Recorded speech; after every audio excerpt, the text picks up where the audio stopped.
שבת משיחנו ינהיג קהילתנו כולם יוצאים לקראתו לעזיז רבי דאגון ביתו אשרי כל משפחת ביתו כל אחד הוא יבכו מקובלת תפילתו לפני אלוקים אשרי משפחת Shalom Bacha, que le bon Dieu vous protège, bonne journée. J'espère que vous allez bien. L'histoire que je vais vous raconter aujourd'hui, elle est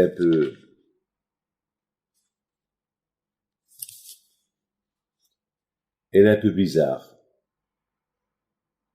Elle est vraiment très bizarre.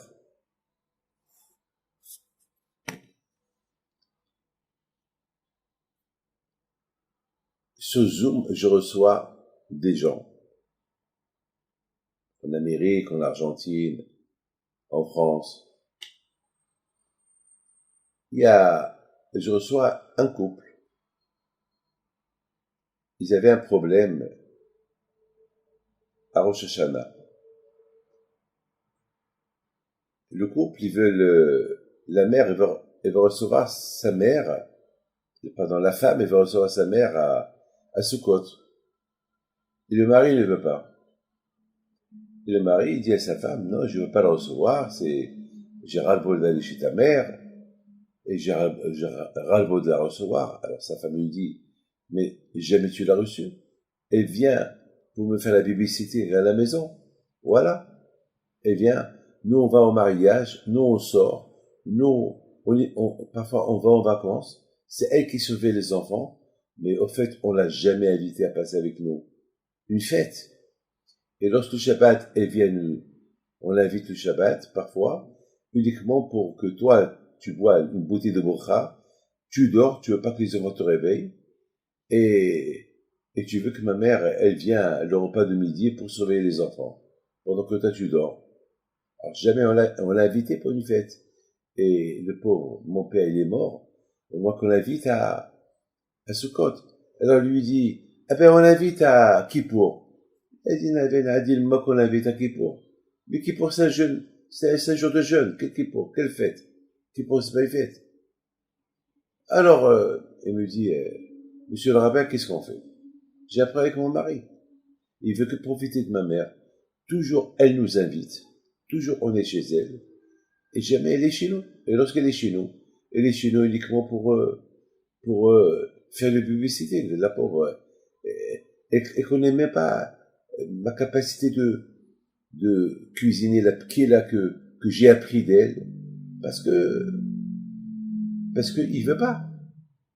Donc, je vois le mari.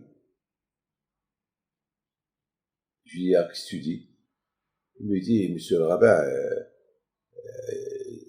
j'ai le droit. Je lui dis, tu sais, alors toi, c'est normal que toi, tu profites d'elle.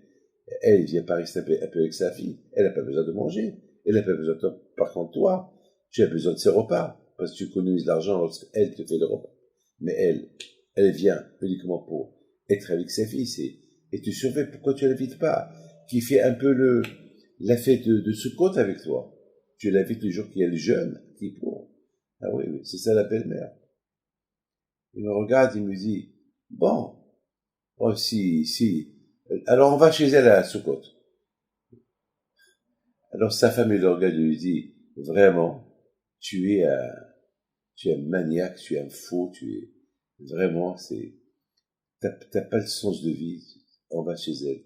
Mais tout le temps on est chez elle. Pour une fois, on veut qu'elle soit chez nous. Et t'es têtu. Alors j'ai dit, c'est mon fils, je te raconte une histoire. Il y avait une fois un monsieur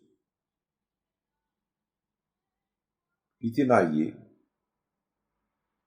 et son père il est mort, donc sa mère était vieille, elle n'avait pas où aller, il l'a amené chez lui. Mais sa femme lui a dit, tu sais, ta mère, c'est ma belle-mère, et je la veux pas avec moi à la maison. Tu la mets au basement, tu la mets en bas. Tu mets une chambre et je veux pas le voir. Toi, on va la voir de temps en temps, mais moi, je veux pas le voir. Donc, pour Shlom Bayit, il a déjà été content que sa femme ait accepté sa mère à la maison. Il lui met dans sa chambre un lit, un matelas, et une petite table, il y avait là-bas, vous savez, le moins possible, pour ne pas que sa femme s'énerve. Et de temps en temps, sa mère, elle descend en bas pour voir. Ça va, belle-mère? Oui, ça va. Elle monte. Et tout le temps était en bas, Shabbat seul en bas. Et jamais elle montait en haut. La pauvre, elle était comme dans une prison. Un jour, un des enfants, il descend en bas. Parce qu'ils ont l'habitude de ne pas descendre en bas, parce que leur mère, elle leur interdisait de descendre voir la belle-mère. Et leur interdisait. Donc, il descend en bas un jour, il voit dans quel état sa grand-mère, elle vivait. C'est une vraie histoire, je vous raconte. Il voyait dans quel état elle vivait. Il eut à peine.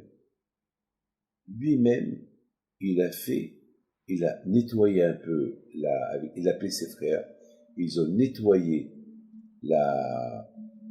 comment ça s'appelle, la chambre, et il a vu le lit, dans quel état il était, un matelas pourri.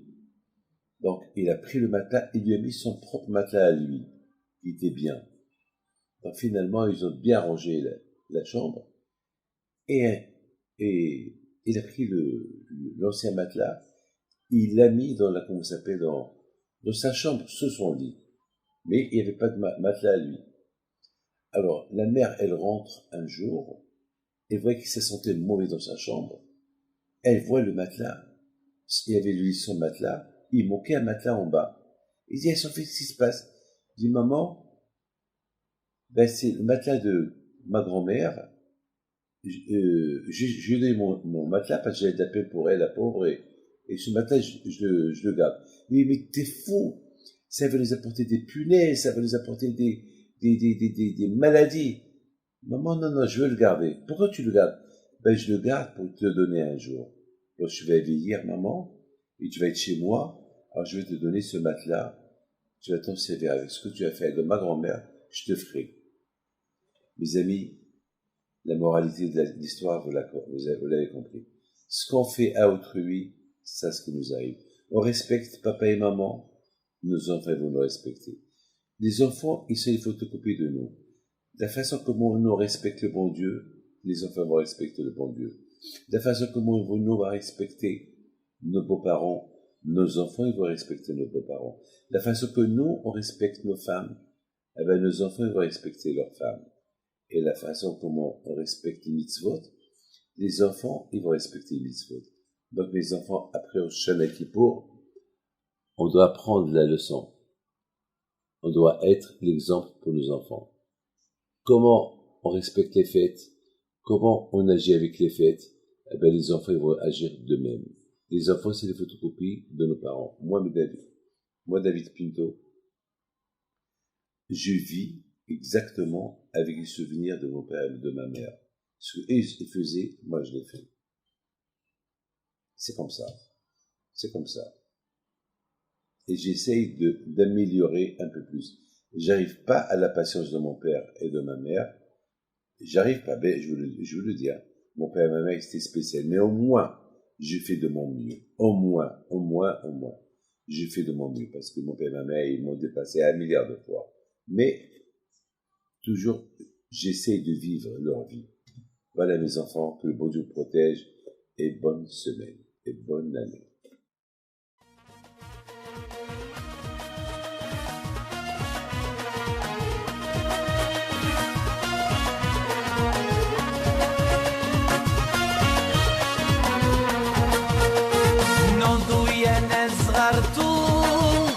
على ربيع حي بنتو وقف لنا زي خو